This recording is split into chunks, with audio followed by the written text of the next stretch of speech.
ओम शांति। भगवत गीता श्लोक क्लास में आज के श्लोक टेस्ट के लिए श्लोक नंबर है 9वें अध्याय का 27 और 28वां श्लोक। अध्याय 9 का श्लोक नंबर 27, 28 और दो ही श्लोक होने के कारण आज के क्लास में जिन्होंने भी 9वें अध्याय का और दूसरे अध्याय का सार रेडी किया है, तो इन दो श्लोकों के ऊपर प्रश्न होने के बाद सार और उसके बाद अध्याय के नाम। सबसे पहले प्रश्न है, कर्म बंधन से मुक्ति एक किस समय की बात बताई है? किस समय भगवान के भक्तों को कर्म बंधनों से मुक्ति प्राप्त होती है और उसका कारण?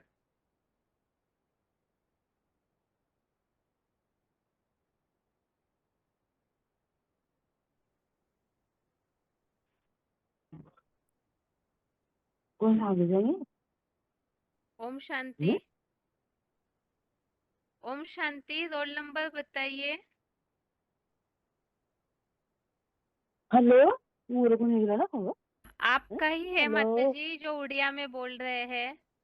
फोन नंबर, अच्छा अच्छा, अरे रोल नंबर बताइए। 2015। क्या प्रश्न पूछा? तो मुझे सुना नहीं। हाँ सर, बोलिए। किस हेलो, समय प्रश्न पूछिए पर पूछिए। भगवान के भक्तों को किस समय कर्मों के बंधनों से मुक्ति मिलती है?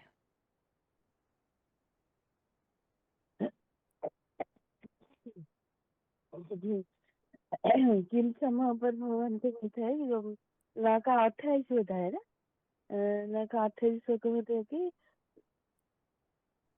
अ, कहाँ को है क्या आंसर उनको? किन समय का मिलता है कि जब वो भगवान की पढ़ाई पढ़ते हैं, वह संपूर्ण अर्पण करती है क्या यज्ञ सेवा में सब कुछ धन तन मन अर्पण कर देती है। और पूरा पूरा कौन मुक्ति पाते हैं। और जोग युक्त आत्मा ईश्वर का राज्य भाव को श्रेष्ठ ईश्वर श्रेष्ठ का राज्य भाव को प्राप्त करते हैं। माता जी जो सिर्फ पूरा एक पूरा समय। एक मिनट। माता जी सिर्फ एक शब्द में हाँ, उत्तर दीजिए, समय बताइए। कर्म बंधनों से मुक्ति किस समय मिलती है? समय शुभ और बताइए, अशुभ समय। फल वाला कर्मों को जब यज्ञ सेवा में दान करते हैं, तब यज्ञ सेवा में जो कर्म करते हैं और जो खाते पीते भी जो सब धन तन मन अर्पण करते हैं, आत्म स्थिति पर स्मृति में तप करता है। और अव्यक्त, हाँ अव्यक्त, एक सर्वलिंगों का अव्यक्त मुहूर्त शिवराज को सब कुछ अर्पण कर देता है। उस समय है तेरा कौन ना कर्म बंधन से मुक्त पाता है। ठीक है माता जी, ठीक है। आपका प्रश्न हाँ। हो गया। ओम शांति। हम्म, आगे और किसी का फोन अनम्यूट किया जा रहा है। इस प्रश्न का उत्तर सिर्फ एक शब्द में बताइए। किस समय की बात है? किस समय कर्म बंधन से मुक्ति अनुभव करेंगी आत्माएं? उस समय बताइए।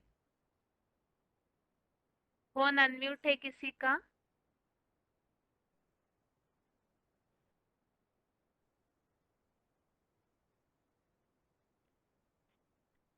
Hello. Om Shanti, roll number. Om Shanti. 23658। हाँ माता जी, उत्तर।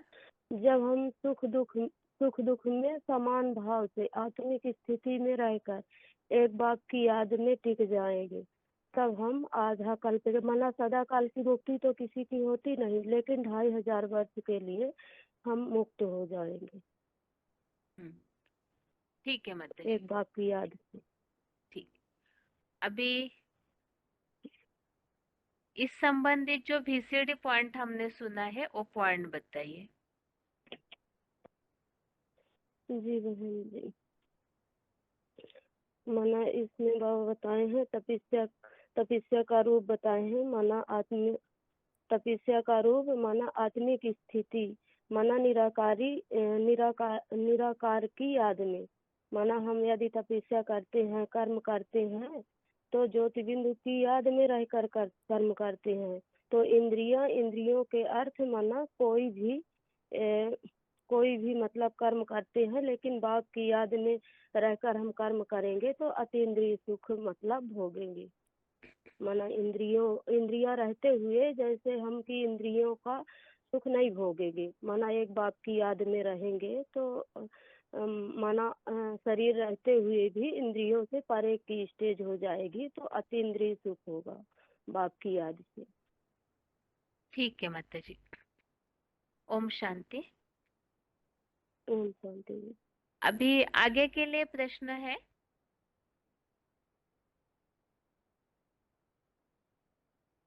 जो अभी प्रश्न पूछा है,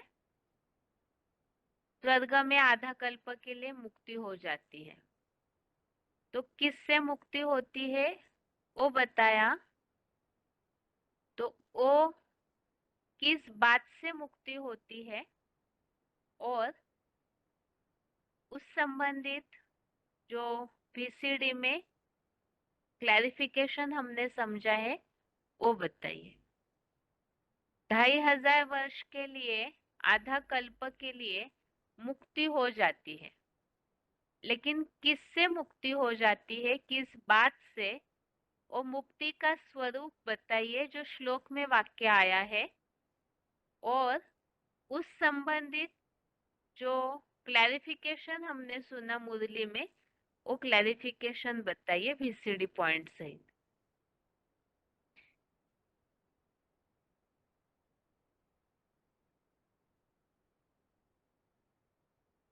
फोन अनम्यूट है किसी का?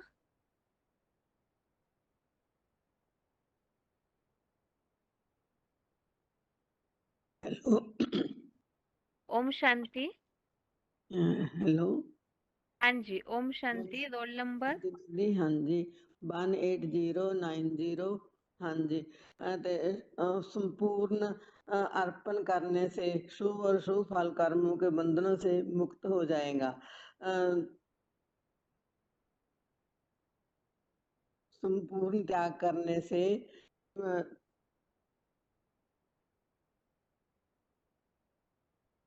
हेलो। हाँ जी, संपूर्ण त्याग करने से योग युक्त हुआ सब कर्मों के बंधन से मुक्त हो जाएगा। हाँ जी। हाँ ठीक है माता जी, श्लोक पूरा बताइए आप। हाँ यदि आप जी। श्लोक बता सकते हैं संस्कृत तो, नहीं तो अर्थ बताइए पूरा। अच्छा जी। इस प्रकार शुभ अशुभ फल वाले लौकिक कर्मों के बंधन से छूट जाएगा और उनसे छूटा हुआ समुचित त्याग करने से योग युक्त हुआ ईश्वरीय शासक अथवा रजाई भाव को पाएगा। ठीक है माता जी। हाँ जी, श्लोक भी सुना देने आ। शुभ अशुभ फले एवं मोक्ष से कर्म बंधने संन्यास योग युक्त आत्मा विमुक्त माम उपासनसि। ठीक है माता जी। ओम शांति। ओम शांति। अभी आगे के लिए प्रश्न है।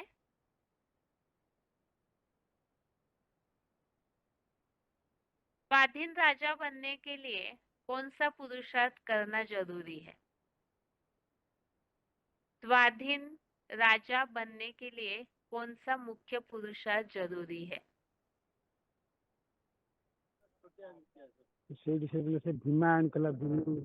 ओम शांति। रोल नंबर बताइए।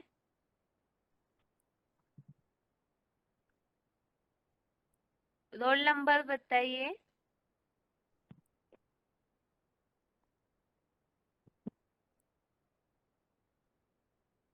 अभी कोई भाई का आवाज आ रहा था, रोल नंबर बताइए।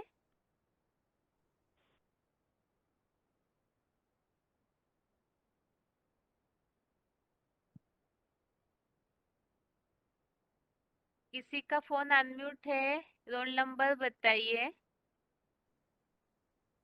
हेलो। ओम शांति। हाँ, ओम शांति बेन जी। रोल 2327 हाँ जी।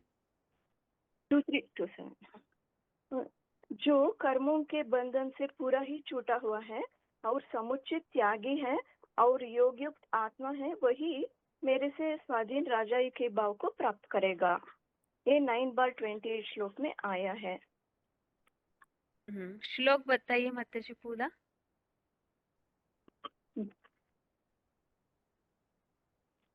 शुभाशुभ फलैरेवं मोक्षसे कर्म बंधनैः संन्यास योग युक्तात्मा विमुक्तो मामुपैष्यसि।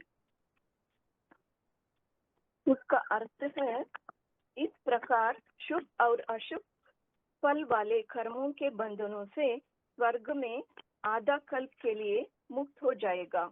उनसे पूरा ही छूटा हुआ यथा योग्य समुचित त्यागी और मेरे से योगयुक्त आत्मा मुझ ईश्वर के श्रेष्ठ स्वाधीन राजाई भाव को ही प्राप्त करेगा। इसका फुटनोट है, राजयोग से बने राजा स्वाधीन होते हैं, किसी के अधीन नहीं रहते। नंबरवार नरक बनाने वाले नर अधीन ही बनावेंगे। स्व माने ही अपनी आत्मा और आत्मा का बाप परमपिता परमात्मा राजयोगेश्वर है। ठीक है माताजी। ओम शांति। ओम शांति। अभी अगला प्रश्न है, तपस्या किसे कहा है, और उस संबंधित पॉइंट में हमने जो बात समझी है, उस तपस्या से प्राप्ति, तो उसके लिए श्लोक में आया हुआ वाक्य बताइए और VCD पॉइंट बताइए। तपस्या किसे कहा है और तपस्या के बारे में श्लोक में आया हुआ वाक्य और मुरली में हमने जो स्पष्टीकरण समझा है वो बताना है। फोन अनम्यूट है किसी का?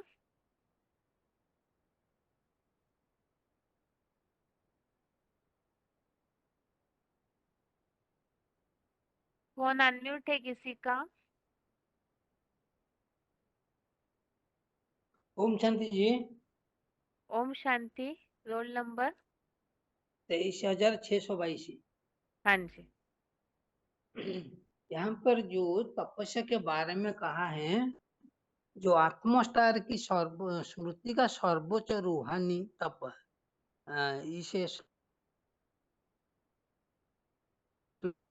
का 27 नंबर श्लोक में आया है, जत करोसी जद असनासी जद जुहोसी ददासी जत जत तपस्यसी कौन्ते मदर्पणम। हे कुंती पुत्र, जो कर्म तू करता है, जो तू खाता है पीता है, वह अपने उमंग उत्साह से जो ज्ञान यज्ञ सेवा करता है, जो देता है, वह जो आत्मस्टार की स्मृति के सर्वोच्च रूहानी तप करता है, वह सब कुछ मुझ एकमात्र अव्यक्त मूर्ति से बाबा को अर्पण कर।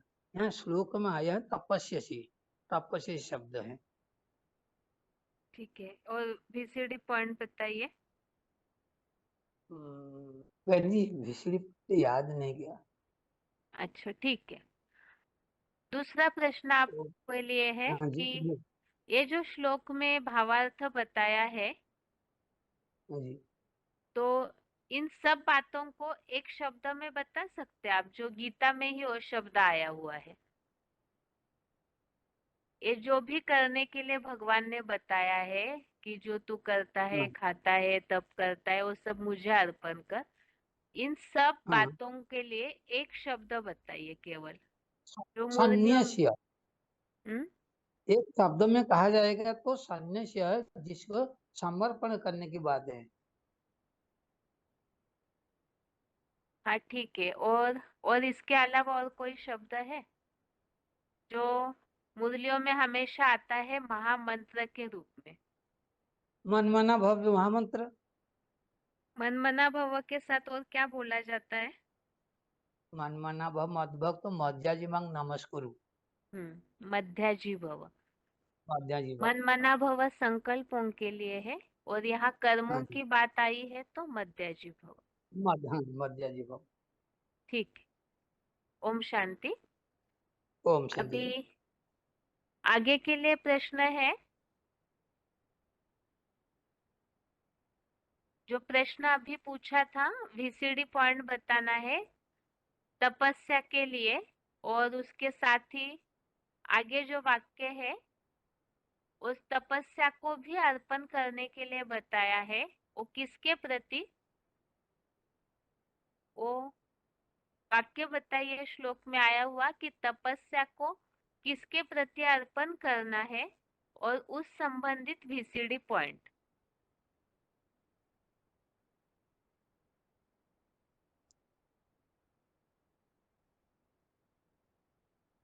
फोन अनम्यूट है किसी का?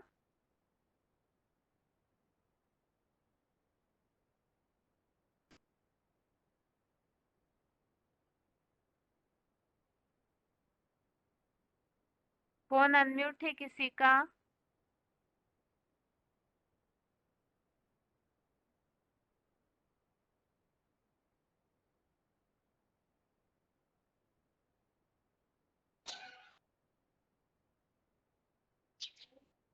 फोन अनम्यूट है।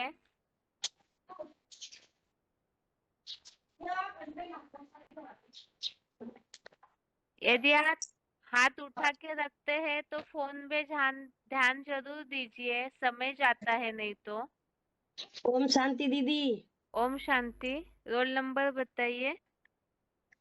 19,787। उत्तर बताइए माता जी। 18 के 57 में कहिए हैं। हाँ। 18 के 57 में कहिए। ये स्लोगन दिया है कि जो कुछ भी तू करते हैं लिंग मूर्ति दिल भावनाओं से अर्पण कर। तो जी बाबे इस श्लोक में दिया है दीदी। हाँ। 9 के 26 में दिया है जी।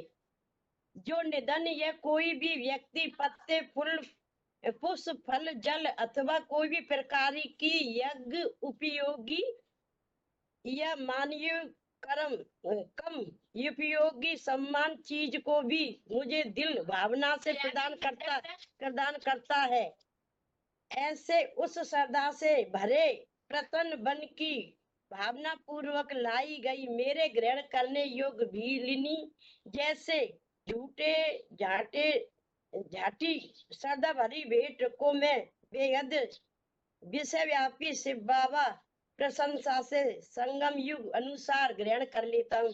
तो इसका मतलब जी दिया है दीदी कि जैसे भीलिनी ने राम जी के लिए बेर खिलाए थे, तो वो उनने झूठे और ऐसे कुछ नहीं देखा था, उनने तो ग्रहण किए थे। इसलिए बाबा कहते हैं कि जो मुझे दिल से और भावना से कुछ भी अर्पण करेगा मैं समर्पण कर लूंगा। स्वीकार कर लेंगे। हाँ, स्वीकार कर लेंगे। यही बात बताई दीदी। ठीक है माता जी। ओम शांति। आगे के लिए प्रश्न है। इस प्रश्न का उत्तर अभी तक पूरा मिला नहीं। एक तो आत्मस्टार की स्मृति का सर्वोच्च तप, इस संबंधित वीसीडी पॉइंट, और ये जो कुछ भी अर्पण करने के लिए बताया है, तो इस संबंधित जो वीसीडी पॉइंट हमने सुना, तो दोनों में से कोई भी एक वीसीडी पॉइंट बताइए। फोन अनम्यूट हुआ है किसी का?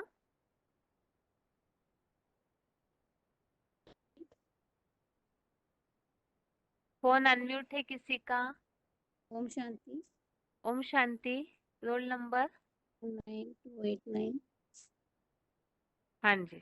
मुरली पॉइंट है आत्म स्टार की स्मृति का सर्वोच्च रूहानी तप।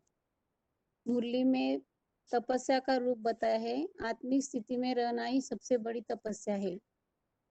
भले ही कर्म करते रहो, आत्मा ज्योति बिंदु की याद में स्थिर रहो, यही तपस्या है। ऐसी तपस्या जिसमें इंद्रिया और इंद्रियों के सुख बिल्कुल याद न रहे। इंद्रियातीत स्टेज अति इंद्रिय सुख में रमण करने वाला। दूसरा पॉइंट है, आत्मस्टार की स्मृति का सर्वोच्च रूहानी तप मुझ एकमात्र अव्यक्त मूर्ति शिव बाबा को अर्पण कर।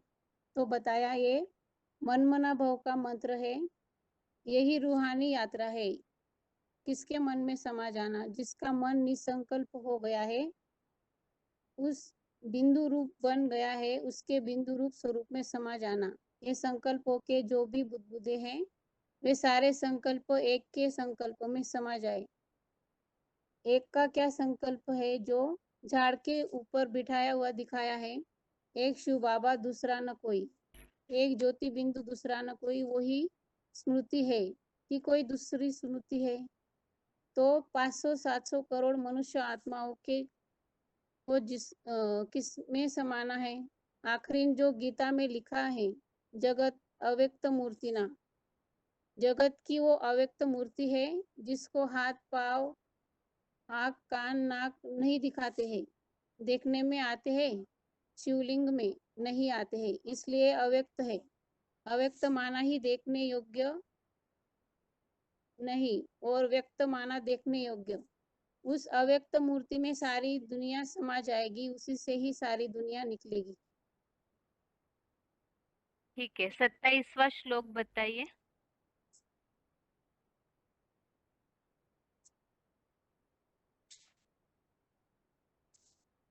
यत् करोषि यत् अस्नासि यत् जुहोषि षि ददासि यत् तपस्यसि कौन्तेय तत् कुरुष्व मदर्पणम।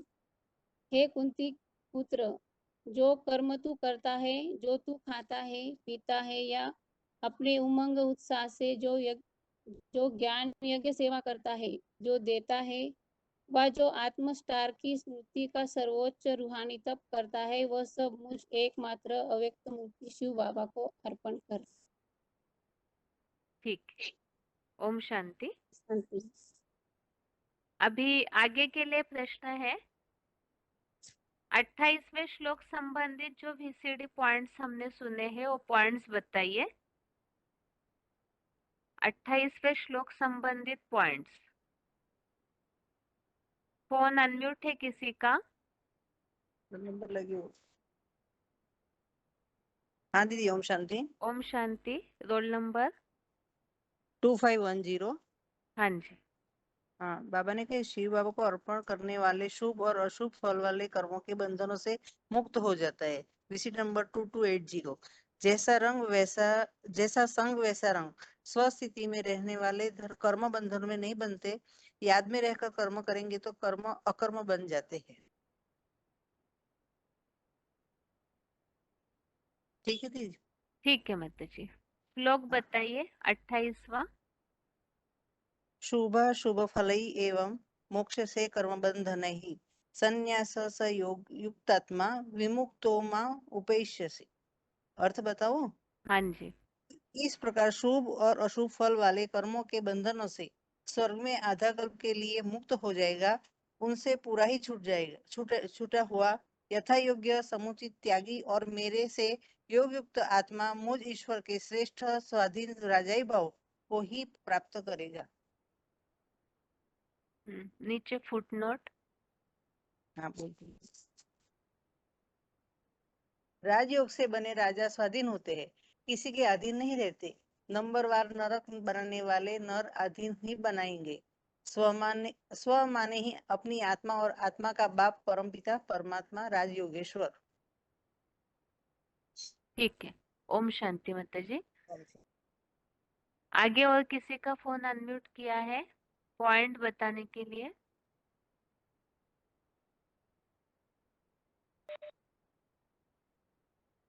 ओम शांति। ओम शांति। रोल नंबर है 27882। हाँ जी। हाँ जी। VCD नंबर 1457 में बाबा ने बताया कि तन से भी मन से भी वारी जाऊं, कुर्बान जाऊं। तो कैसे? बताया कि अभी तुम बच्चे जानते हो कि ये सारी दुनिया नरक है। तुमको तो इस सारी दुनिया से बुद्धि योग तोड़ना है, क्योंकि ये अभी कब्रिस्तान बननी है। तुम्हारा त्याग तो कितना बड़ा है। दुनिया की कोई भी चीज से मोह नहीं होना चाहिए। घर बार से, देह से, देह के संबंधियों से, न इस सारी दुनिया से। इस सूर्यवंशी चक्रधारी राजा बनना कोई मासी का घर नहीं है। इसमें तो पूरा ही त्याग होना चाहिए। सबसे मोह नष्ट करना है, परंतु इस बात का वो त्याग करने में टाइम लगता है। ठीक है, श्लोक बताइए कोई भी एक। हाँ जी, ये 9वें अध्याय का 28वां श्लोक। शुभाशुभ फलम फले एवं मोक्ष्यसे कर्म बंधन एवं संन्यास योग युक्तात्मा विमुक्ता माँ उपेष्यसि। अर्थ है, इस प्रकार शुभ और अशुभ फल वाले कर्मों के बंधन से स्वर्ग में आधा कल्प के लिए मुक्त हो जाएगा। उनसे पूरा ही छूटा हुआ योग यथा योग्य समुचित त्यागी और मेरे से योग युक्त आत्मा मुझ ईश्वर के श्रेष्ठ स्वाधीन राजाई भाव को ही प्राप्त करेगा। ठीक, ओम शांति। हम शांति। आगे के लिए और बाकी VCD पॉइंट्स बताइए। फोन अनम्यूट है किसी का?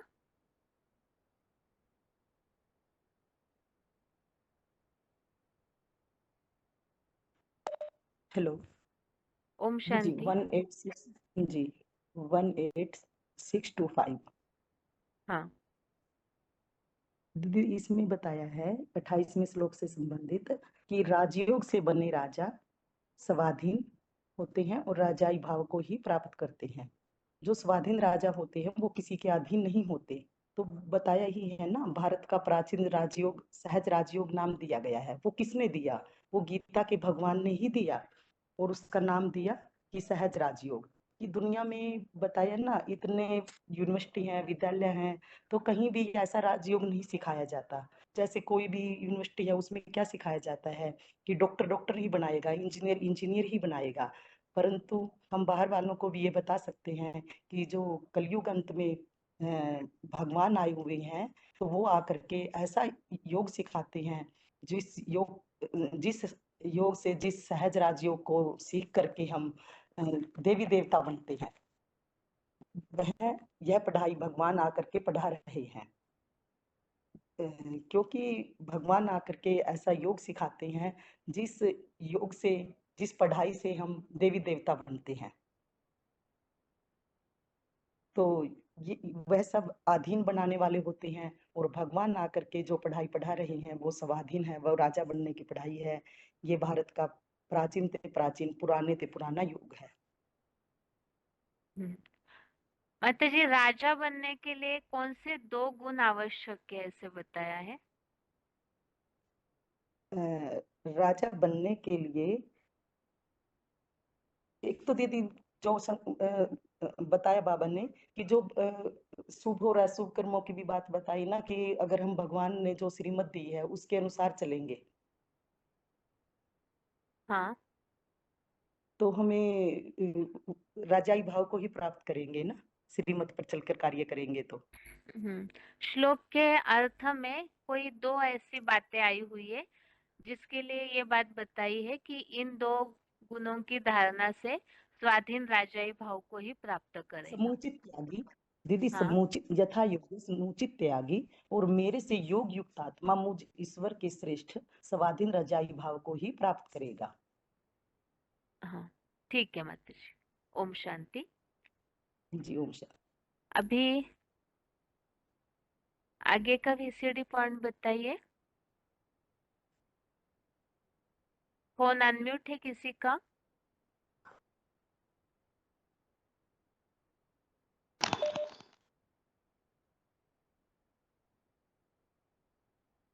फोन अनम्यूट है किसी का? ओम शांति बहन जी। ओम शांति। हाँ, यत् करोषि यदध्नासि यत् जुहोषि ददासि यत् तपस्यसि कौन्तेय तत् कुरुष्व मदर्पणम्।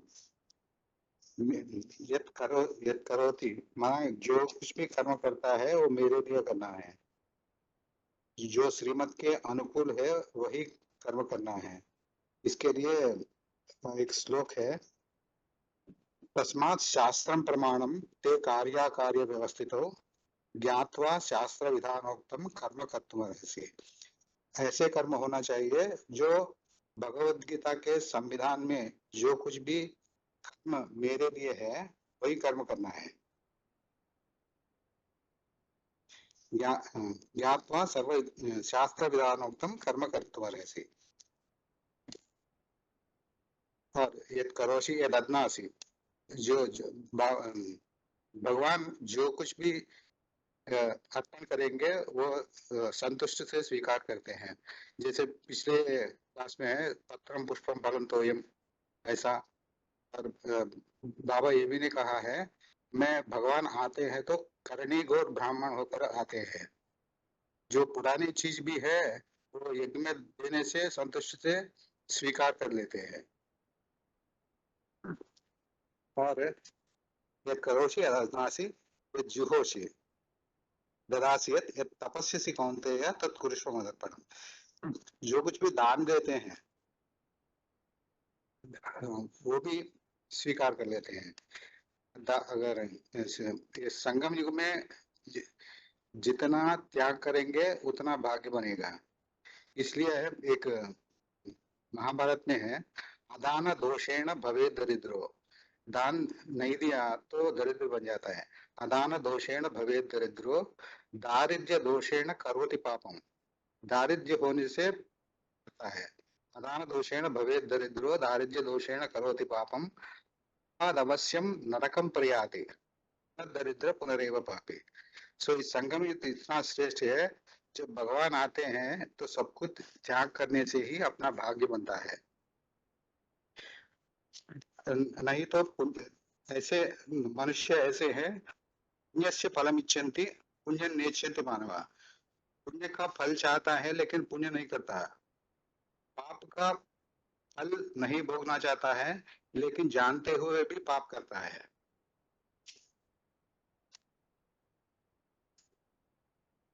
ठीक है। इस श्लोक संबंधित अगर पॉइंट याद है आपको तो पॉइंट बताइए बीसीडी का। पॉइंट याद नहीं है बहन जी, नोट नहीं किया। अच्छा, ठीक है। ओम शांति। ओम शांति। अभी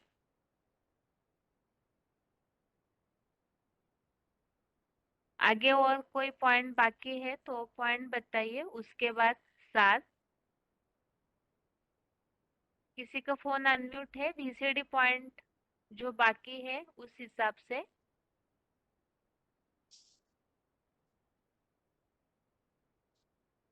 फोन अनम्यूट है किसी का? Hello, Om Shanti. Om Shanti. Roll number?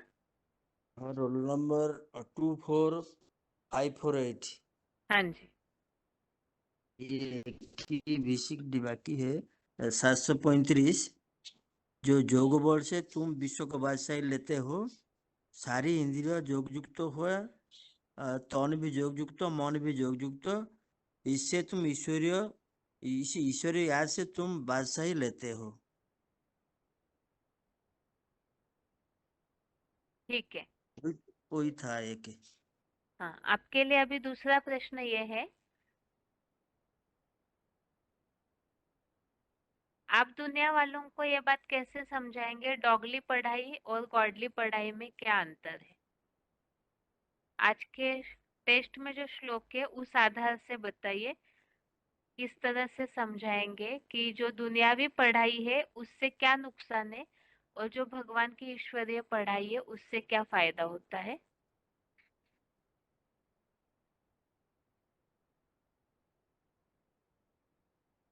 Hello hello.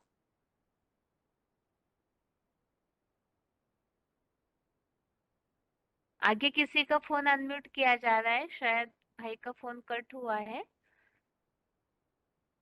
अभी जो प्रश्न पूछा आज के टेस्ट के जो श्लोकों में उल्लेख है उस अनुसार,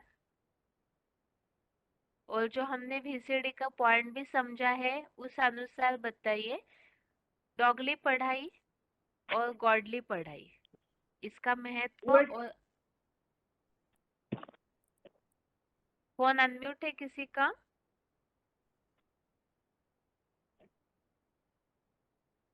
फोन अनम्यूट है, अपने फोन पे ध्यान दीजिए।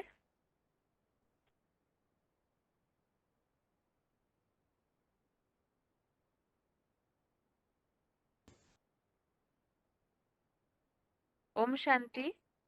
ओम शांति बहन जी। Roll number 28153। हाँ जी। मतलब डॉक्टर जैसे कोई पढ़ाई पढ़ाते हैं तो हम माने डॉक्टरी पढ़ाई पढ़ेंगे तो डॉक्टर बनेंगे, वकीलाती पढ़ाई पढ़ेंगे तो वकील बनेंगे, सब कुछ मतलब कोई भी ऐसे चीज पढ़ेंगे तो वही बनेंगे। लेकिन जो भगवान पढ़ाते हैं वो कोई पढ़ा नहीं दे सकता। मतलब भगवान जो राजयोग की शिक्षा देते हैं उससे हम राजाई की पद पा सकते हैं, लेकिन वही शिक्षा और किसी में नहीं मिलता। एक ही योग की शिक्षा भगवान बाप ही दे सकते हैं। इसमें BCD 1469 में भी बोला गया है, राजयोग से बने राजा स्वाधीन होते हैं, किसी के अधीन नहीं रहते। नंबरवार नरक बनाने वाले नरक अधीन होते हैं। लेकिन यहाँ बताया गया है, मैं इस ब्रह्मा तन में आकर के वही पावन पुराने से पुराने सहज राजयोग सिखा रहा हूँ। सहज योग सहज ज्ञान नाम दिया था, मुश्किलों से सहज करने वाले गीता के भगवान ने दिया था। न है भारत का सहज योग सहज ज्ञान, ये राजयोग है राजाई प्राप्त करने वाला। दुनिया में ऐसा कोई योग नहीं जिसमें राजाई मिल सकता है। मतलब ये इसमें राजाई का ज्ञान। नहीं, आप अपनी बात पूरी कीजिए।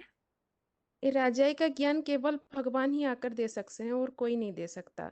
और बाकी तो डगली पढ़ाई जो मतलब इस जन्म में ही हमको प्राप्त होगा, दूसरा जन्म में हम उसी का कोई प्राप्त नहीं कर सकते। लेकिन जो भगवान की पढ़ाई है वो जन्म जन्मांतर के लिए हम राजाई बन सकते हैं, राजाई प्राप्त कर सकते हैं। इसमें एक खास बात जो श्लोक के फुटनोट में बताई है, जो डॉगली पढ़ाई है उससे होने वाला मुख्य नुकसान क्या है? जैसे राजयोग से स्वाधीन राजा बनते हैं, वैसे राजयोग से स्वाधीन राजा बनते हैं हाँ, तो वैसे ही दुनियावी पढ़ाई से क्या बनते हैं? पराधीन, मतलब दूसरे के कंट्रोल में रहते हैं, पराधीन। राजयोग से बने राजा स्वाधीन होते हैं, किसी के अधीन नहीं रहते। नंबर 1 नरक बनाने वाले नरक अधीन ही बनावेंगे। मतलब हम किसी के अधीन में रह जाते हैं, पराधीन हो जाते हैं, किसी के अंडर में रहते। ठीक है माताजी। ओम शांति। ओम शांति। अभी आगे हैं जिन्होंने भी पहले दूसरे अध्याय का सार जिन्होंने रेडी किया है, सिर्फ वही लोग हाथ उठाइए। हाथ सभी का नीचे किया जा रहा है जिन्होंने भी हाथ उठा के रखा है। तो जिन्होंने भी 9वें अध्याय का सार रेडी किया है वो लोग हाथ उठाइए।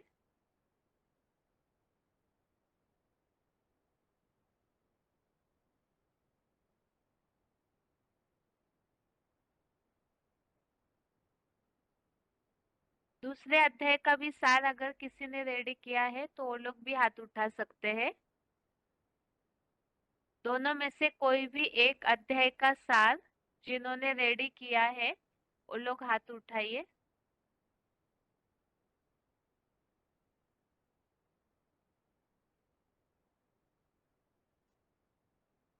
हेलो। ओम शांति। हाँ जी, ओम शांति दीदी। 8114 HG नंबर। हाँ जी। हाँ जी दीदी, दूसरे अध्याय का सुना दो। हाँ जी हाँ माता जी जी, आप आधा तक सुनाइए, फिर उसके आगे और किसी से, ठीक है? ठीक है जी दीदी। जो 1 से 30 नंबर तक श्लोक है उसमें अर्जुन की कायरता के विषय में है, कृष्ण भगवान का और अर्जुन का संवाद। तो अर्जुन जो था राज्य सुख के लिए अपने सगे संबंधियों को मारने के लिए तैयार नहीं था। बदला न लेने वाला अर्जुन शोक से व्याकुल मन से धनुष बाण छोड़कर हिम्मत हारकर रथ पे बैठ जाता है। तब ये जो बातें हैं वो होती हैं। अध्याय 2 का पहला श्लोक है। इस प्रकार करुणा से भरे हुए आंसुओं से व्याकुल आंखों वाले और विषाद करने वाले अर्जुन ने कहा, अर्थात रोना भी देह भान की ही निशानी है। आत्म स्मृति में रहेंगे तो परिवार नहीं छोड़ना पड़ेगा। जहाँ तो पूरी विश्व को एक परिवार के साथ जोड़ा जा रहा है। और दूसरे में है भगवान कहते हैं कि अनार्यों द्वारा सेवित स्वर्ग में ना ले जाने वाली अपकीर्ति कारक ये मलिनता असमय में तुझे कहाँ से आ गई है। असमय अर्थात युद्ध के समय अन्न सुधरेले जो होते हैं उनके लिए ये महिमा के योग्य नहीं है। तीसरे में बोला है भगवान कहते हैं कि नपुंसक मत बनो, जो तुम्हारे योग्य नहीं है। शुद्ध हृदय की दुर्बलता को त्याग कर उठो। युद्ध नहीं करेंगे तो कमजोर कहलाए जाएंगे। अर्जुन चौथे श्लोक में कहते हैं कि अर्जुन कहता है कि मैं भीष्म जैसे बाबाओं और द्रोण जैसे विद्वान आचार्यों से कैसे धर्म युद्ध करूंगा, क्योंकि वे मेरे पूज्य हैं। तो शिव बाबा कहते हैं कि एक शिव बाबा से ही जुड़ना है, ज्ञान में आने के बाद किसी से लेन देन नहीं करना है। 5वां श्लोक है, जो बड़े बड़े गुरु हैं उनको मारने की उपेक्षा अर्जुन बोलते हैं कि इस धरती पे भीख मांग कर खाना अच्छा है। धन इच्छुक गुरुओं को मारकर जहाँ रक्त से सने भोगों को आत्मग्लानि से भरे भोगों को मैं कैसे भोगूंगा। मोह के कारण अर्जुन युद्ध के लिए तैयार नहीं थे। छठे में है, हम पांडवों के लिए क्या श्रेष्ठ है। हम जीतेंगे अथवा वे हमको जीतेंगे ये नहीं जानते। जिन्हें मारकर हम जीना नहीं चाहते वे कौरव जन हमारे सामने ही खड़े हैं। 7वां, दीनता के दोष से विकृत स्वभाव वाला, धर्म के विषय में मोहित चित्त वाला, मैं आपसे पूछता हूँ जो कल्याण की बात है वह मुझे कहो। मैं आपका शिष्य हूँ, आपकी शरण में हूँ, मुझे उपदेश दो। शिव बाबा कहते हैं कि अगर श्रीमत पर चलते हैं तो जिम्मेवार शिव बाबा है। बुद्धि अभी कलयुग में है तो कई बार ऐसी उलझने आती हैं। दुख सुख शांति में जीवन का आधार है कदम कदम पर श्रीमत पर चलना। और बाबा बोलते हैं कि 8वां श्लोक है, पृथ्वी पर शत्रु विहीन ऐश्वर्य संपन्न राज्य और देवताओं का स्वामित्व पा करके भी आप सर्वशक्तिवान भगवान के सिवा इंद्रियों को सुखाने वाले मेरे शोक को दूर करें। अर्थात कोई भी भौतिक सुख पारिवारिक सामाजिक क्लेशों को दूर नहीं कर सकता। इसलिए अर्जुन ने कहा कि पृथ्वी पर निष्कंटक राज्य या स्वर्ग में देवताओं का स्वामित्व भी शोकों को दूर नहीं कर सकता सिवाय श्री भगवान के। यही शांति का मार्ग भगवान ही शांति का मार्ग बता सकते हैं। 9वें में संजय बोलता है कि ऐसा कहने के बाद मैं युद्ध नहीं करूंगा स्पष्ट कह के अर्जुन चुप हो जाते हैं। भले अर्जुन अपने शत्रुओं को मारने में सक्षम था पर पारिवारिक स्नेह के कारण वो मायावी युद्ध करने को तैयार नहीं था। और शिव बाबा कहते हैं कि इस महाभारत युद्ध से पसार होना पड़ेगा, नहीं तो स्वर्ग नहीं जा सकते। 10वें में है, दोनों सेनाओं के बीच में शोक का कुल अर्जुन परम पवित्र शिव बाबा को प्रसन्न करते हुए जय वचन कहने लगे जहाँ दो घनिष्ठ मित्र हर्षिकेश और गुड़ाकेश के बीच में बात हो रही है। सतगुरु एक शिष्य के रूप में है और कर्म भूमि ही युद्ध भूमि है। सबके जीवन में युद्ध चल रहा है। अभी पूरी तरह से स्वतंत्र कोई नहीं है क्योंकि रावण के राज्य में सब परतंत्र हैं। 11वां श्लोक है, उसमें है तू शोक करने योग्य नहीं है, तू शोक न करने योग्य का शोक कर रहा है और ज्ञानियों जैसे वचन बोलता है। पंडित जन अनिश्चय में जीने और मरने वालों का शोक नहीं करते। अर्थात अनिश्चय बुद्धि हर बात में ड्रामा की ढाल को आगे रखेंगे तो बुद्धि हर बात में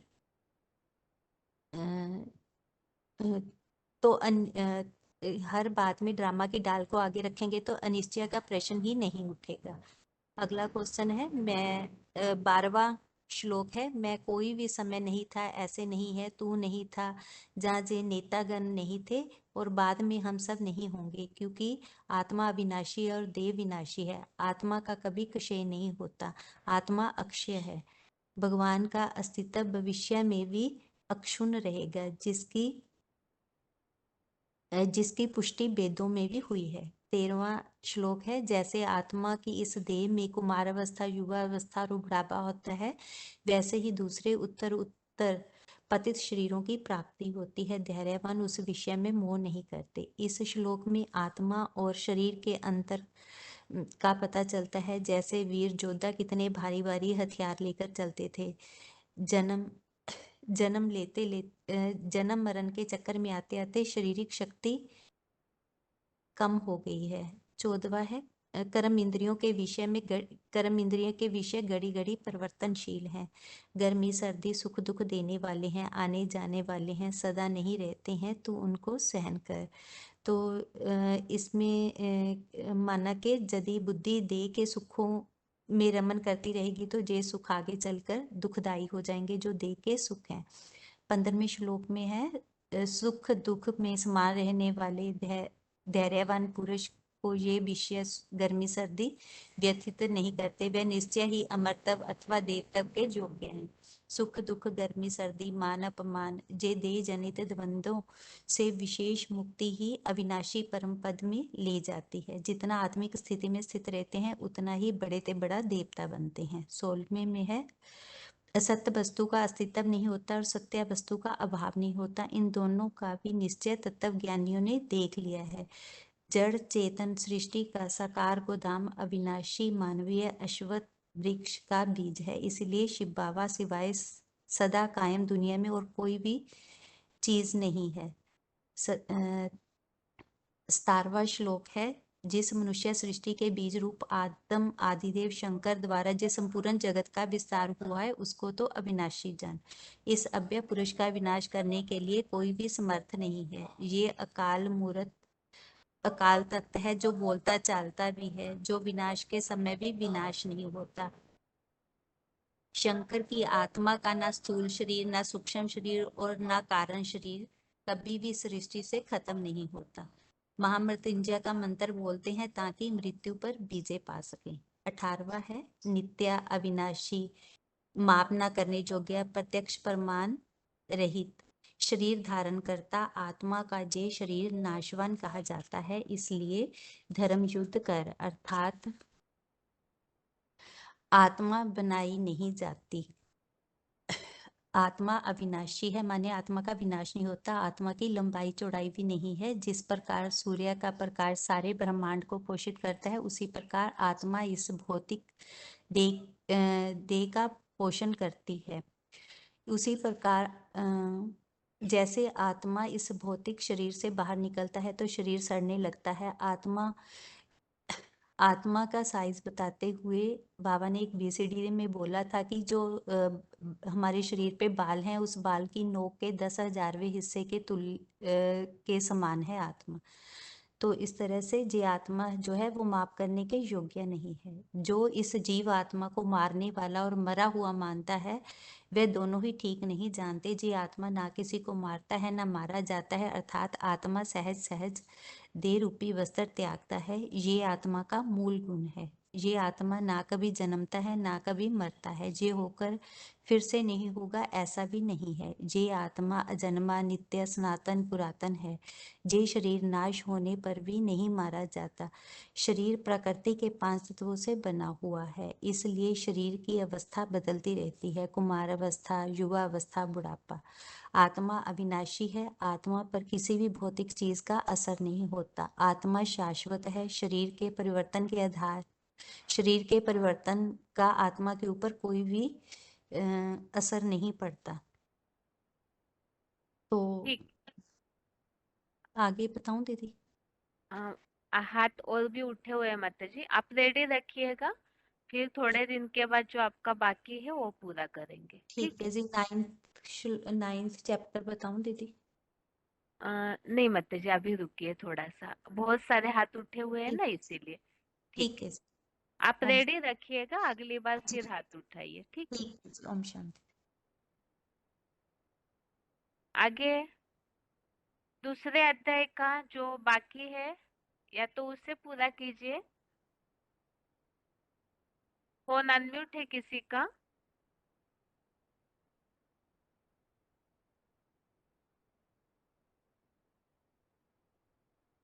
फोन अनम्यूट है किसी का?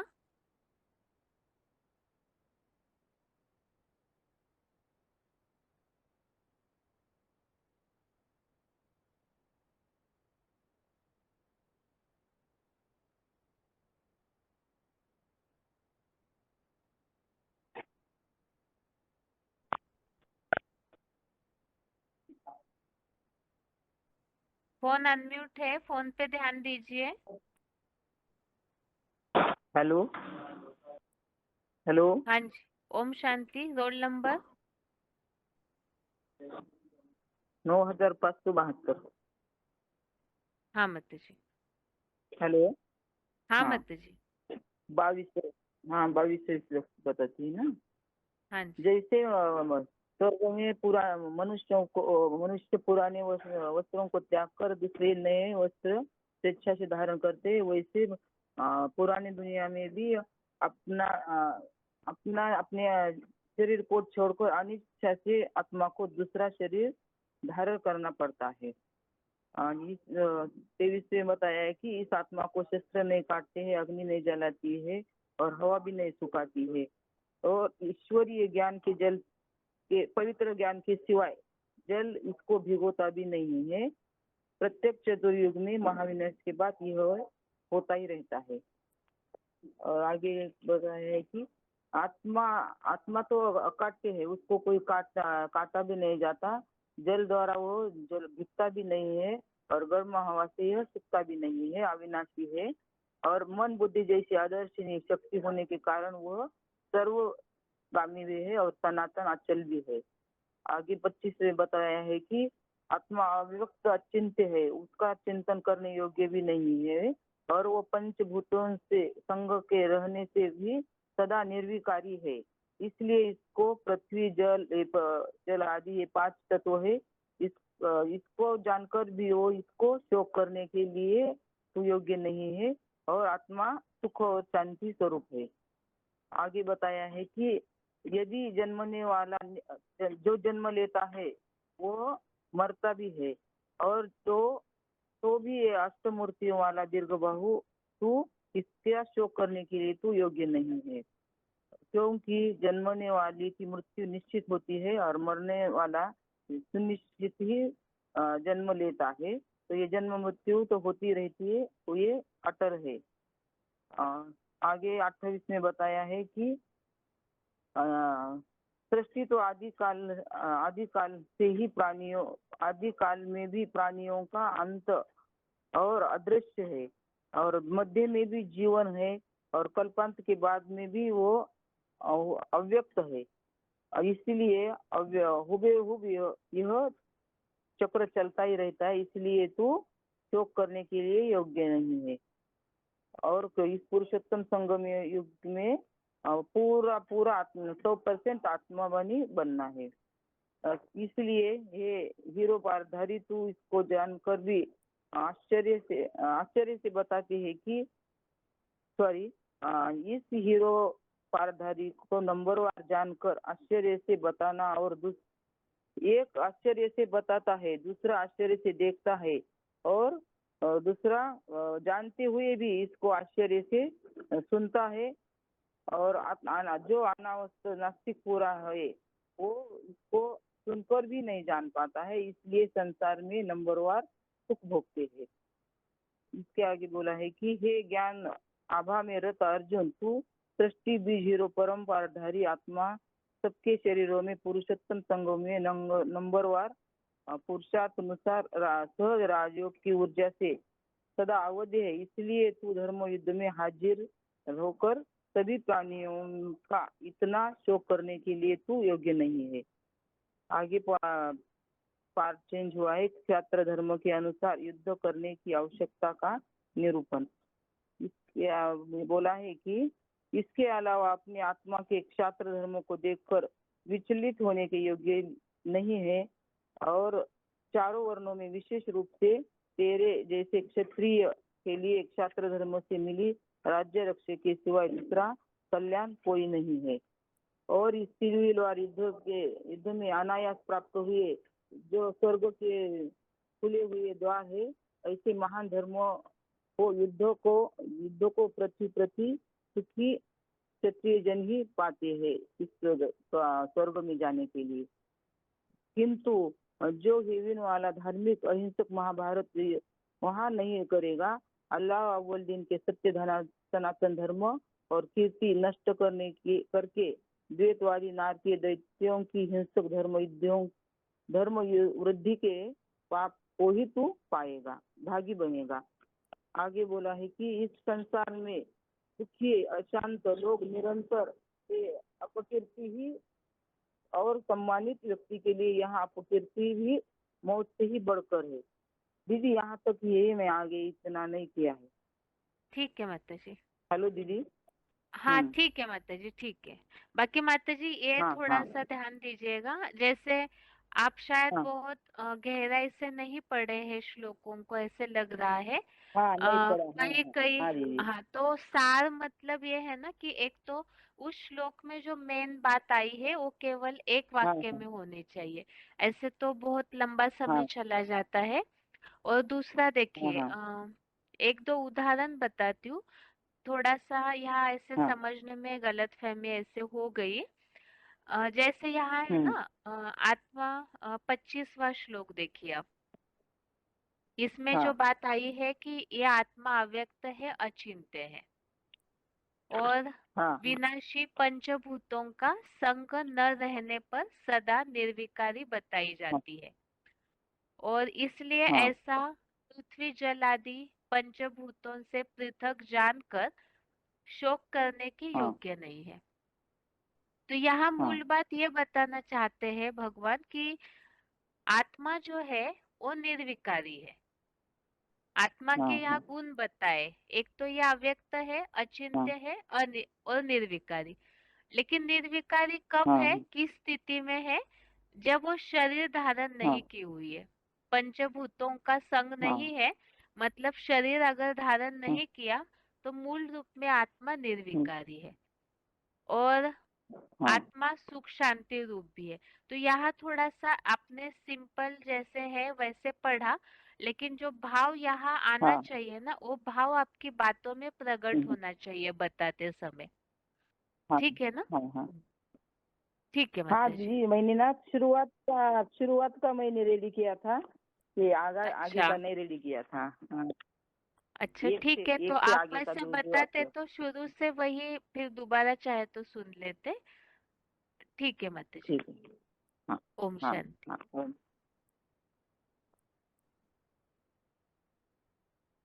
इसमें आगे के लिए भी जरूर इस बात का ध्यान रहे कि जो भी सार रेडी करेंगे तो आप अगर पूरा अर्थ पढ़ेंगे तो उसे संक्षेप तो नहीं कहा जाएगा।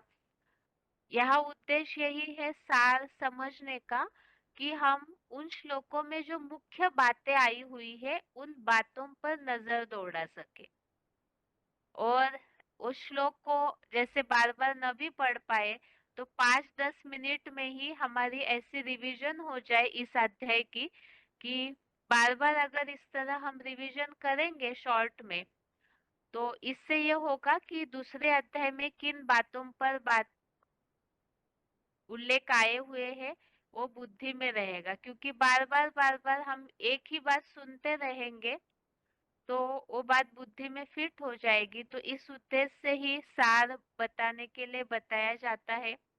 तो यदि सार बताते समय आप पूरा अर्थ बताएंगे तो समय जाएगा, इसीलिए जरूर आप इस तरह कीजिए और आप जितना रेडी किए हैं आप बताइए कि हम इतने ही श्लोक रेडी किए हैं और उतना ही बताइए, चाहे 5 ही श्लोक कीजिए 10 ही श्लोक कीजिए, लेकिन उसमें पूरा सार आना चाहिए, बिल्कुल जैसे सुनते ही बात बुद्धि में बैठ जाए इस तरह से।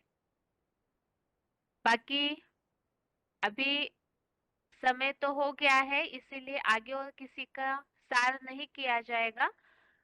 आज के टेस्ट के प्रश्नों के उत्तर देखते हैं और उसके बाद उत्तरों के साथ ही 9वें अध्याय के जो श्लोक है उसको एक बार शॉर्ट में रिवाइज कर लेते हैं, क्योंकि 9वां अध्याय अभी पूरा होने जा रहा है, 4-5 श्लोक बाकी है, तो इसीलिए ही एक दो बार 9वें अध्याय के जितने भी श्लोक हम पढ़ चुके हैं उससे एक बार 5-5 मिनट में 2-3 क्लास में एक बार नजर डालेंगे, ताकि 9वां अध्याय जब पूरा हो जाएगा तो आप इसे जरूर पढ़ते रहिए।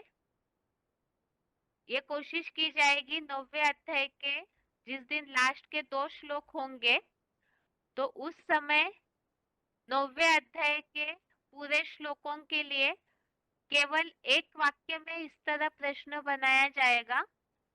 आपको सिर्फ श्लोक नंबर बताना है, श्लोक पढ़ने की भी आवश्यकता नहीं है, बस किस श्लोक में क्या बात आई है ये आपको जरूर पता होना चाहिए।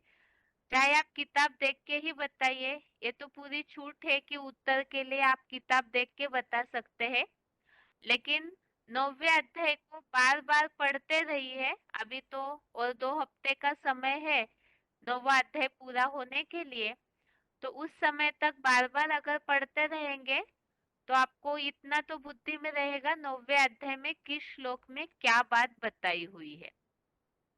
पहले तो आज के टेस्ट के प्रश्नों के उत्तर। 27वां श्लोक,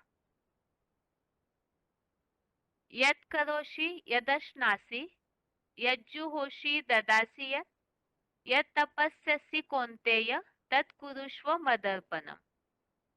अर्थात जो कर्म तू करता है, जो तू खाता है, पीता है या अपने उमंग उत्साह से जो ज्ञान यज्ञ सेवा करता है, जो देता है, वह जो आत्मस्टार की स्मृति का सर्वोच्च रूहानी तप करता है, वह सब मुझ एकमात्र अव्यक्त मूर्ति शिव बाबा को अर्पण कर।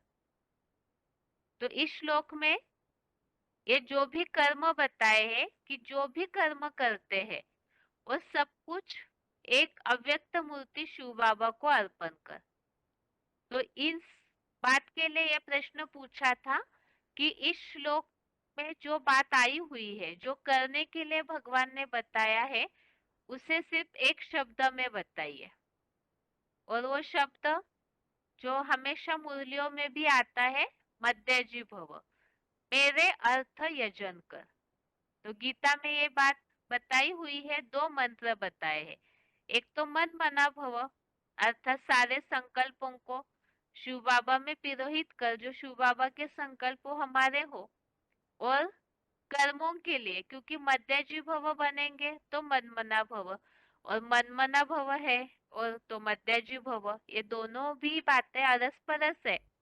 और उसके लिए ही इस श्लोक में विस्तार से बता दिया कि जो कुछ भी करता है वो सब कुछ शिव बाबा के प्रति अर्पण कर। और दूसरा प्रश्न ये पूछा था, तपस्या किसे कहा है? तो आत्मस्टार की स्मृति का सर्वोच्च रूहानी तप, यही तपस्या है।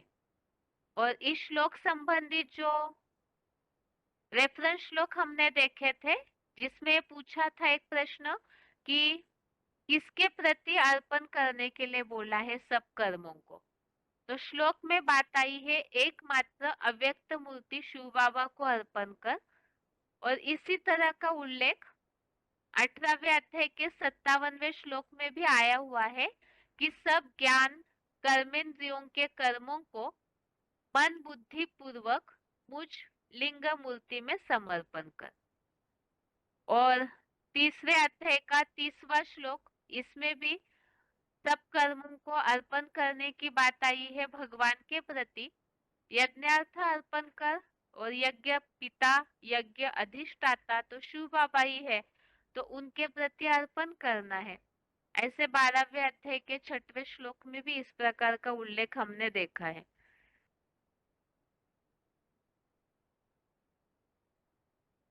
और आगे 9वें अध्याय का 28वां श्लोक, अध्याय 9 का श्लोक नंबर 28। इसमें एक प्रश्न ये पूछा था, राजाएं कैसे बनते हैं। तो राजाएं बनने के लिए दो बातें जो यहाँ श्लोक का वाक्य भावार्थ का बताते हैं, उनसे पूरा ही छूटा हुआ, यथा योग्य, समुचित त्यागी और मेरे से योग युक्त आत्मा मुझ ईश्वर के श्रेष्ठ स्वाधीन राजाई भाव को ही प्राप्त करेगा। तो समुचित त्यागी और योग युक्त, ये दो धारणाएं जरूर हो और ऐसी आत्माएं स्वाधीन राजाई भाव को प्राप्त करती है। लेकिन इसके लिए भी क्या जरूरी है, तो इसके लिए बताया उनसे पूरे छूटा हुआ, उनसे अर्थात कर्म बंधनों से पूरा जो छूटा हुआ है और इन दो धारणाओं वाला राजाई भाव को प्राप्त करता है। और दूसरा ये प्रश्न पूछा था, कर्म बंधनों से कितने समय के लिए मुक्ति मिलती है और उसका तरीका क्या बताया है। तो कर्म बंधनों से मुक्ति मिलती है स्वर्ग में आधा कल्प के लिए, 2500 वर्ष के लिए। और उसका तरीका 27वें श्लोक में बताया है कि सब कुछ शिव बाबा के प्रति अर्पण कर भगवान के प्रति स्वाहा करना। भक्ति मार्ग में ऐसे समझा जाता है, लेकिन कहाँ स्वाहा करेंगे, तो वो शिव बाबा के प्रति। तो वो स्वाहा करेंगे तो शुभ और अशुभ फल वाले कर्मों के बंधनों से मुक्त हो जाएंगे। और एक प्रश्न ये पूछा था, डॉगली पढ़ाई और गॉडली पढ़ाई, इसके बारे में किस तरह समझा सकते हैं। तो यहाँ जो बात आई है फुटनोट में, राजयोग से बने राजा स्वाधीन होते, किसी के अधीन नहीं, और नरक बनाने वाले नर अधीन ही बनावेंगे। तो जो भी बीसीडी पॉइंट में जो क्लैरिफिकेशन हमने समझा कि जो भी दुनियावी पढ़ाइयाँ है, भले बड़े बड़े अधिकारी बनते, डॉक्टर्स, वकील, इंजीनियर, लेकिन फिर भी वो अधीन ही है। तो जो दुनियावी पढ़ाइयाँ है, नर जो कुछ भी करते हैं वो नरक बनाते, और नरक में पराधीनता होती है, अधीनता होती है। और भगवान की जो पढ़ाई है, ईश्वरीय पढ़ाई, उस राजयोग की पढ़ाई से स्वाधीन राजाएं बनते हैं।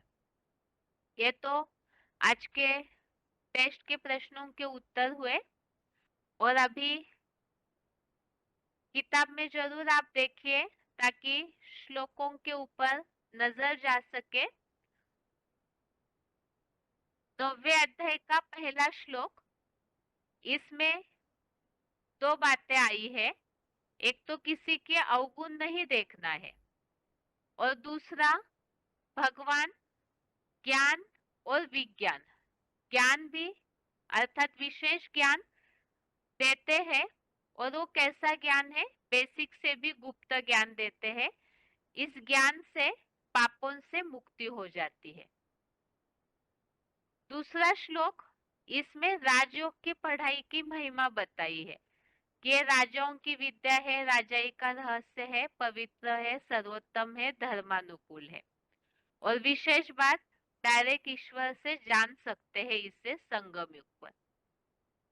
तीसरा श्लोक, इसमें ये बताया है कि यहाँ जो ये सत्य सनातन धर्मानुकूल राजयोग की पढ़ाई है, ये जो राज विद्या है, तो इसके प्रति जो धर्म में अश्रद्धालु है, ऐसे अश्रद्धावान जो है, वो भगवान को न पाकर के सीधा द्वापर युग में मृत्युलोकीय मार्ग में राक्षसों का जो समय है उस नरक लोक में लौटते हैं। तो ये नुकसान बताया भगवान की पढ़ाई पर विश्वास न रखने के लिए। और चौथे श्लोक में बताया है कि जो अव्यक्त मूर्ति, जो भगवान समान बन जाते हैं महादेव, वही सृष्टि का बीज है, और जिनके द्वारा ही ये सारी सृष्टि विस्तृत हुई है, और सारी सृष्टि ही उस बीज में समाई हुई है। लेकिन बीज में भले समाई हुई है, लेकिन वो जो बीज है वो बताया भगवान सभी में व्यापी नहीं है। तो इस श्लोक में विशेषकर जो एक मुखी रुद्राक्ष आदम जो मनुष्य सृष्टि का बीज है उनके बारे में स्पष्टीकरण दिया हुआ है। 5वां श्लोक है, इसमें बताया हुआ है कि जो अव्यक्त मूर्ति के द्वारा ये सारा जगत विस्तृत हुआ है, अर्थात जो परिवार बन जाता है उस विश्व पिता जगत पिता के द्वारा, तो उस परिवार की पालना भी वही करते हैं। कैसे करते हैं? तो बताया कि वो जो योग की खुराक से शाकाहारी प्राणियों को पैदा करने वाली और प्राणियों का भरण पोषण करती मेरी आत्मा प्राणियों में स्थित भी नहीं है। तो ईश्वरीय परिवार जो अव्यक्त मूर्ति के द्वारा विस्तृत होता है उसकी पालना योग की खुराक से की जाती है और ज्ञान से भरण पोषण भी किया जाता है। और इसके लिए बताया ये सब करने पर, जैसे बताया कि वो जो अव्यक्त मूर्ति है वो इस जगत से पंचभूतों से पूरी तरह से न्यारी है। यहाँ ये लिंग महादेव अर्थात महादेव की स्थिति का वर्णन बताया कि वो पंचभूतों से परे है। 6वें श्लोक में बताया जैसे कि आकाश में वायु स्थित होती है, तो इसी तरह से ये जो अव्यक्त मूर्ति लिंग मूर्ति है वही परम आकाश है, बड़ा से बड़ा आकाश है और उसमें ही सारे प्राणी जो है वो स्थित है। अर्थात वो आकाश परम आकाश वो सभी को घेरे हुए है, सभी को अपने में समाये हुए है। इसके बाद 7वें श्लोक में बताया उसी अव्यक्त मूर्ति की महिमा, जैसे कि वो बीज से वृक्ष विस्तृत हुआ है तो कल्पांत काल में सभी प्राणी उस प्रकृष्ट रचना अर्थात वो जो अव्यक्त मूर्ति है पराज्योति हीरा और लिंग रूप अपरा प्रकृति उसमें कल्पांत में समा जाते हैं और कल्प के आदि में फिर उन नंबरवार प्राणियों को सृजन के लिए अर्थात नई सृष्टि के लिए छोड़ा जाता है। तो सृष्टि की शुरुआत और अंत करने के वही अव्यक्त मूर्ति निमित्त बनती है। और 8वें श्लोक में बताया हुआ है कि वो जो परम पिता शिव है वही सारा कार्य इस अव्यक्त मूर्ति के द्वारा कराते हैं, वो समान बन जाते हैं शिव की। तो उनके लिए बताया कि परम पिता शिव ये जो प्रकृति है जो अव्यक्त मूर्ति बन जाती है तो उस प्रकृति को वश में रख करके सारे प्राणियों को हर कल्प में सृजनार्थ छोड़ता हूँ अर्थात सृष्टि की वृद्धि के लिए छोड़ता हूँ। तो ये परम पिता इस सृष्टि पर आने पर भी वो किस तरह कार्य करते हैं उसका उल्लेख और 9वें श्लोक में ये बताया हुआ है कि परम पिता इस सृष्टि पर सब कार्य करते हुए भी इस सृष्टि का भरण पोषण करते हैं, साकार के द्वारा सृजन करते हैं, सब उनमें समा भी जाते हैं, सबको वो परम आकाश में घेरे हुए भी है, लेकिन उसके बावजूद भी हर कर्म में वो अनासक्त है।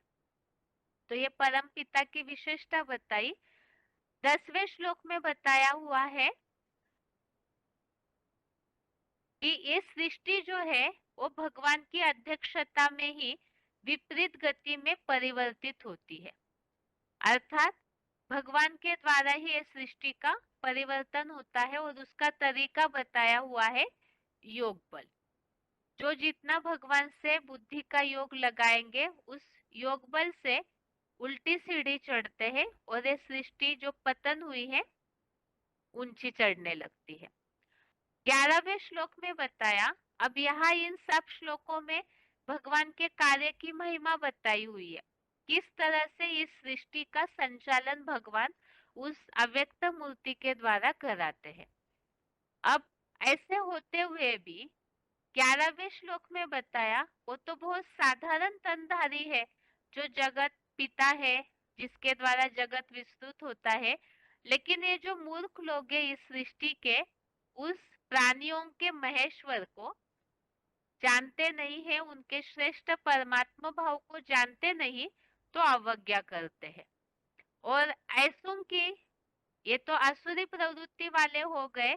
तो 12वें श्लोक में उनका और वर्णन बताया है कि ऐसे जो लोग हैं वो विपरीत बुद्धि वाले राक्षसी लोग हैं और ऐसे तामसी प्रकृति के स्वभाव को ही धारण करते हैं और शिव समान जो भगवान है उनको पूरा भूल जाते हैं। तो उनके कर्मों का एक उदाहरण नीचे फुटनोट में बताया है।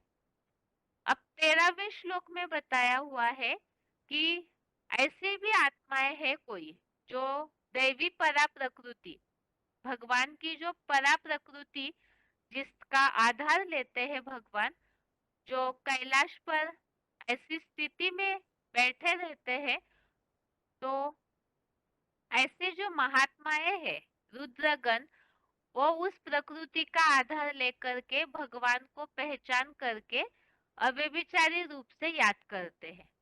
और एक तरफ आसुरी प्रवृत्ति वालों की बातें बताई 11वें 12वें श्लोक में, और यहाँ 13वें 14वें श्लोक में जो ऐसे दैवी प्रवृत्ति वाले हैं उनकी निशानी बताई।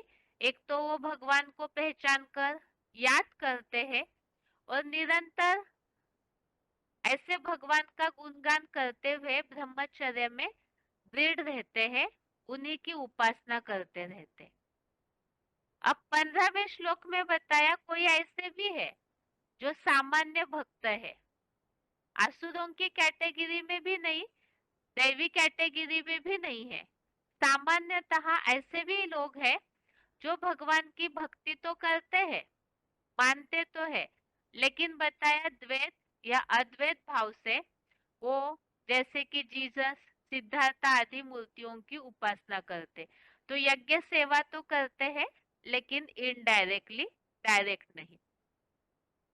अब उसके बाद भगवान के स्वरूप का जो प्रभाव है उसका वर्णन बताया हुआ है। तो जैसे 16वें श्लोक में बताया कि वो यज्ञ का राज अर्थात यज्ञाधिपति है, ज्ञान यज्ञ भी है, और जैसे कि इस सृष्टि के परिवर्तन के लिए ही जो भी कार्य किया जाता है उस अनुसार ज्ञान यज्ञ भी है। यज्ञ में जो डालने वाली हवि, आत्मा को शक्ति देने वाली हवि है, औषधि है। तो औषधि किस तरह है भगवान, वो भी समझा ज्ञान योग के द्वारा। महामंत्र है मन मना भव के द्वारा। घृत है वो भी स्मृति रूपी घृत, और आहुति भी है, अग्नि भी है। वो किस तरह से, इसे तो हमने पॉइंट्स में समझा था। आगे 17वें श्लोक में बताया, यहाँ जैसे शक्ति दाता आत्माओं की शक्ति प्रदान के लिए 16वें श्लोक में उल्लेख, ऐसे यहाँ संबंधों के रूप में 17वें श्लोक में उल्लेख बताया, जो भक्ति मार्ग में त्वमेव माताश्च पिता त्वमेव आदि संबंधों के लिए बताया जाता है। तो भाग्य विधाता भी है, माता पिता बाबा सब कुछ भगवान है। ऐसे ही ये ज्ञान का भंडार भी है जो वेदों के रूप में बताया। 18वें श्लोक में और बताया है संबंधों के रूप में भी, और गति पति साक्षी शरण मित्र आदि सारी बातों के लिए।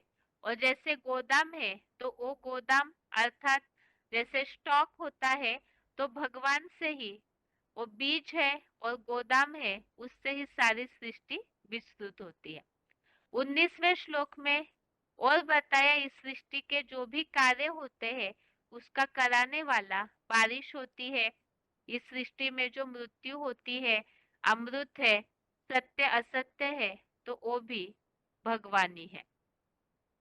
20वें श्लोक में बताया कि ऐसे जो भगवान के स्वरूप का इतना प्रभाव है, तो उनकी जो उपासना करते हैं, उनको सेवाओं के द्वारा जो प्रसन्न करते हैं, सोमरस पीते हैं ज्ञान का, तो उनके लिए बताया वो देवता बनते हैं।